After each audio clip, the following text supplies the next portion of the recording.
Hola y bienvenidos a Huesos Secos. En esta ocasión vamos a responder una pregunta. ¿Qué religión es la correcta? ¿El judaísmo o el cristianismo? Esa pregunta fue hecha a través de un comentario en uno de los videos que tengo donde refuto a Armando Alducín y fue hecha por Wilmar López y pregunta, ¿nos convertimos al cristianismo o al judaísmo? Y esta es mi respuesta. El movimiento de Yeshua comenzó dentro del judaísmo del primer siglo. Y eso es algo muy importante que tenemos que entender. Muchos cristianos piensan que Jesús inició una nueva religión o que la nueva iglesia de Cristo inició en Pentecostés en Hechos capítulo 2. Pero la verdad es que Jesús realmente no fundó ninguna religión nueva. Simplemente se le consideró una nueva secta dentro del judaísmo del primer siglo. Y esa es parte de mi respuesta. Fue considerada una secta más judía conocida como nazarenos. Y entre comillas pongo, de la cual Pablo era cabecilla. Y para esto vamos a leer Hechos capítulo 24. Porque hemos hallado que este hombre es una plaga. Estaban acusando a Pablo delante de Félix. Y es promotor de sediciones entre todos los judíos en todo el mundo. Y cabecilla de la secta de los nazarenos. Cuando escuchamos la palabra secta nos imaginamos algo muy negativo, algo incluso hasta una secta satánica, algo para el estilo. Pero para el primer siglo la palabra secta o considerar a un grupo dentro del judaísmo como secta era totalmente normal. Incluso aquí podemos ver a Lucas usar este mismo nombre, secta, porque era una palabra muy común para referirse a una secta, a un grupo dentro del judaísmo. Y en este caso estamos hablando de los nazarenos. Ahora, si esta secta de los nazarenos era parte del judaísmo, entonces ¿cuáles eran las características de esta secta judía llamada nazarenos? Bueno, obviamente en primer lugar creían que Jesús, que Yeshua era el Mesías esperado. Y para esto podemos leer todos los evangelios y nos vamos a dar cuenta cómo los mismos apóstoles presentan a Jesús como el Mesías de Israel. El punto número 2, muy importante, es que la secta de los nazarenos guardaba la ley de Moisés, y esto basado en Mateo capítulo 23. Este capítulo ya lo hemos leído hasta el cansancio, pero es muy importante porque es la columna vertebral o es el núcleo de la fe que Jesús, que Yeshua les enseñó a sus discípulos. Leamos. Verso 1. Entonces habló Jesús a la gente y a sus discípulos diciendo, en la cátedra de Moisés se sientan los escribas y los fariseos. Así que todo lo que os digan que guardéis, guardadlo y hacedlo. Mas no hagáis conforme a sus obras, porque dicen y no hacen. En múltiples ocasiones ya hemos explicado esos versículos. Y el mismo Jesús, el mismo Yeshua nos está diciendo que todo lo que nos digan de Moisés tenemos que guardarlo y hacerlo. Entonces, basado en Mateo 23, podemos definir que la secta de los nazarenos se distinguía de las otras sectas por solamente guardar la ley de Moisés. Y eso está obviamente muy relacionado al tercer punto, que la secta de los nazarenos no guardaba la ley judía, o también conocida como la ley oral o tradición oral o obras de la ley. Esta ley oral era predicada y enseñada por la secta de los fariseos. Y precisamente tengo 3 videos ya en donde explico a profundidad la ley oral, la tradición oral y las obras de la ley. También explico quiénes son los judaizantes y qué significa judaizar. Así que te voy a invitar a que, si quieres aclarar estas dudas, en la parte de abajo va a haber 3 links a 3 videos. ¿Qué es judaizar? ¿Qué son las obras de la ley? ¿Y quiénes son los judaizantes? Es muy importante que hagamos esta aclaración, porque en el primer siglo los judíos tendían a guardar mucho la ley oral. Incluso le daban tanta importancia como a la ley de Dios o la ley de Moisés. Y la secta de los nazarenos constantemente desafiaba, tal como Yeshua lo hizo, la ley oral. El punto número 4 es que la secta de los nazarenos creían en la resurrección de los muertos. Y esto es obvio, porque el fundamento de la fe de la secta de los nazarenos está basado en la resurrección de Jesús, de Yeshua. Y como lo dice Pablo en su carta a los Corintios, leamos. Primera de Corintios capítulo 15, versículo 2 dice, pero si se predica de Cristo que resucitó de los muertos, ¿cómo dicen algunos entre vosotros que no hay resurrección de los muertos? Porque si no hay resurrección de los muertos, tampoco Cristo, Yeshua, Jesús, el Mesías, resucitó. Y si Cristo no resucitó, vana es entonces nuestra predicación, vana es también vuestra fe. Claramente uno de los pilares principales de la secta de los nazarenos, incluso el más importante, es en la resurrección de los muertos, porque Cristo resucitó de los muertos. Punto número 5. La secta de los nazarenos no eran violentos ni extremistas como la secta de los celotes o los sicarios, ya que Yeshua les había enseñado a amar al prójimo, incluso amar al enemigo. Es por eso que la secta de los nazarenos nunca se involucró en las diferentes revueltas del primer siglo y del segundo siglo. Y el punto número 6, que estamos relacionados con lo que acabo de mencionar, mencionar es que creían en la importancia de amar a Yahweh y al prójimo.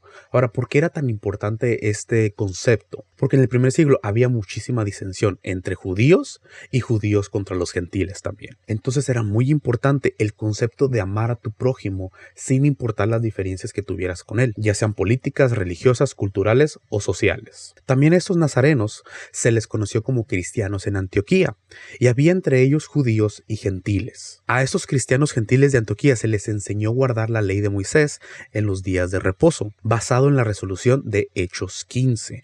Más adelante haré un estudio extenso del capítulo 15 de los Hechos, porque aquí nos damos cuenta que a los apóstoles y al Espíritu Santo les pareció bien que los gentiles empezaran guardando 4 mandamientos y asistiendo a la sinagoga cada día de reposo para escuchar de Moisés, tal como Jesús lo enseñó en Mateo 23. Fue hasta el siglo II que los cristianos se empezaron a apartar de ciertos mandamientos, sobre todo aquellos con los que se identificaban los judíos, o sea, aquellos mandamientos con los cuales los gentiles o los romanos o griegos identificaban mucho a los judíos, como la circuncisión, el día de reposo, las fiestas, no comer puerco, etc., fueron estos mandamientos que los cristianos gentiles dejaron de guardar para no parecerse a los judíos. Y la mayoría de los cristianos en Antioquía del siglo II eran de origen gentil. Los historiadores y eruditos enseñan que en el siglo II los cristianos gentiles se empezaron a separar de los cristianos judíos, a dejar a un lado el día de reposo, la circuncisión, la celebración de las fiestas solemnes y los alimentos puros. Ahora, ¿por qué los cristianos gentiles en el segundo siglo se empezaron a separar de los cristianos judíos? Y esto fue porque los judíos tenían problema con Roma. Los judíos primeramente ya se habían rebelado en el año 66 y terminó esta revuelta en el año 70 con la destrucción del templo. Para el año 115 al 117 hubo otra revuelta por parte de los judíos, creyendo que Bar Kokhba era el Mesías de Israel. Por lo tanto, era muy mal visto que tú te juntaras como los judíos cuando tú eras un ciudadano romano. Prácticamente, si un cristiano gentil se juntaba con un judío, podía pensar el gobierno romano que el cristiano gentil se estaba convirtiendo en judío, por lo tanto se estaba convirtiendo en enemigo de Roma. Entonces es por eso que los cristianos gentiles se empezaron a separar de los cristianos judíos. Esa es una de las múltiples razones por las cuales hubo una separación entre los cristianos gentiles y los cristianos judíos, que más adelante lo trataré en un video de forma extensa. Ahora, fue también que en este siglo, entre los cristianos gentiles, nace la idea de separar la Biblia entre Antiguo Testamento y Nuevo Testamento, junto con la idea de que el Dios del Antiguo Testamento era malo y vengativo, y el Dios del Nuevo Testamento era un Dios amoroso y misericordioso. Esta idea nace de Marción del Ponto, que aunque su doctrina fue refutada por muchos padres de la Iglesia, este concepto de separar la Biblia en dos, en Antiguo Testamento y Nuevo Testamento, sí se quedó muy arraigado en el cristianismo ya del segundo siglo. Entonces les recomiendo que investiguen acerca de Marción del Ponto y cuándo se le empieza a definir a la Biblia entre Antiguo Testamento y Nuevo Testamento, ya que para los apóstoles y para el Mesías había una sola escritura y era lo que hoy se conoce como el Antiguo Testamento. Para ellos eran las Sagradas Escrituras o el Tanaj, que era la Torá, los profetas y los escritos de sabiduría. Entonces ya para el segundo siglo los cristianos gentiles empiezan a compilar las epístolas de Pablo y también los 4 evangelios y los ponen en un conjunto y dicen este es el Nuevo Testamento, separándose así totalmente del Antiguo Testamento, justificando de que ya hay un nuevo pacto, ya hay una nueva alianza y por lo tanto tenemos que dejar atrás lo que pasó en el Antiguo Testamento. Y si quisieras saber más acerca del nuevo pacto, te recomiendo un video que tengo que se llama El Evangelio de Moisés. En el mismo siglo, en el siglo II, los líderes romanos prohíben la circuncisión y el guardar el día de reposo. Esto impulsó, como les decía anteriormente, la separación de los cristianos gentiles de los cristianos judíos. Esto debido a la rebelión de Bar Kokhba, y fue Adriano, aquí le puse creo porque no estaba seguro, el que no solo prohíbe estas prácticas, sino que también le cambia el nombre a Jerusalén a Aelia Capitolina y a la región de Judea se lo cambia a Palestina. Y esto basado en referencia a los enemigos de Israel de la antigüedad, que eran los filisteos, que en hebreo se dice los Filishtim. Pero si tú eres creyente en el Dios de Israel, no puedes aceptar este cambio de nombre, como hoy en día se considera. Muchos cristianos consideran que la región de Judea se debe llamar Palestina, y esto lo hacen basado en lo que hizo Adriano en venganza de los judíos. Y esto va totalmente en contra de las promesas que Yahweh, que Dios le hizo a su pueblo de Israel. Una de esas promesas está en Ezequiel 37, donde habla y dice que Yeshua, que Jesús, iba a reunir a las 12 tribus de Israel que se habían dispersado en 2 casas y que estaban por todo el mundo, y que los iba a regresar a su tierra, a la tierra de Israel. Entonces nosotros no podemos aceptar que Judea se le llame Palestina, porque estaríamos yendo en contra de las mismas promesas que Yahweh le hizo a su pueblo de Israel. Y hubo otro cambio muy importante. A mediados del siglo II, el obispo de Roma, un cristiano pero gentil, ahí le puse acento, disculpen, cambia la fecha de la celebración de la Pascua del 14 de Aviv a los domingos, diciendo que era el día de la resurrección del Salvador. También este hecho llevó a la Iglesia de Roma a cambiar el día de reposo del día séptimo al primer día de la semana o al domingo. Y precisamente ya tengo una serie completa donde refuto todos los argumentos cristianos para no guardar el día de reposo. Ahora, continuando con mi respuesta, Policarpo, que fue un discípulo de Juan, continuó guardando la Pascua, o sea, la cena del Señor, que se menciona en 1 Corintios capítulo 11, continuó guardando la Pascua el 14 de Aviv, juntamente con la iglesia de Esmirna.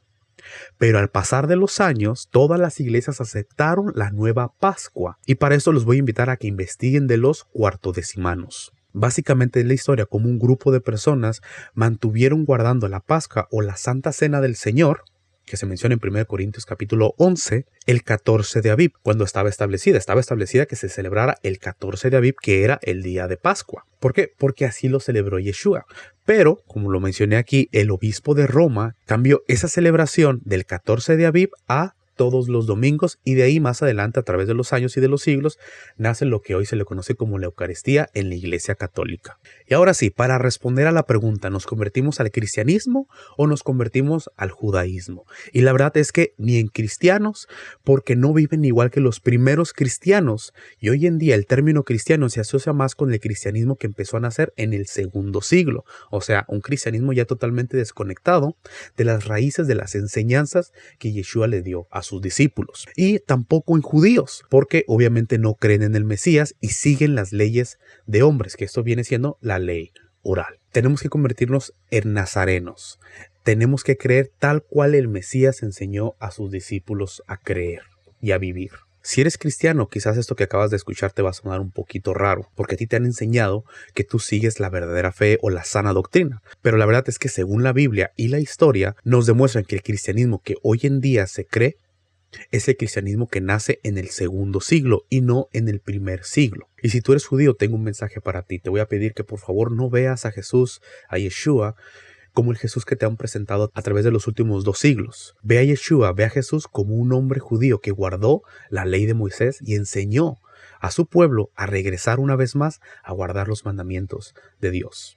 Y si tienes dudas acerca si de Yeshua es realmente el Mesías prometido a Israel, te voy a recomendar a ti judío y también al cristiano el contenido que está creando a One for Israel, que es un ministerio basado en Israel, creado por israelíes que creen en el Mesías, y ellos presentan todas las pruebas demostrando que Jesús, que Yeshua es el Mesías esperado por el pueblo de Israel y obviamente también por el pueblo judío. Espero que este video te haya gustado. Si te gustó, entonces déjame un like y comparte este video. Y no te olvides suscribir al canal. Y si no te gustó este video, entonces déjame un dislike. Pero déjame saber en los comentarios por qué no te gustó y por qué estás en desacuerdo conmigo. Pero también explícame por qué estás en desacuerdo conmigo. No simplemente me digas que estás en desacuerdo conmigo. Explícame en qué me estoy equivocando. Y así tú y yo podemos tener una pequeña interacción a través de los comentarios. Saludos y bendiciones.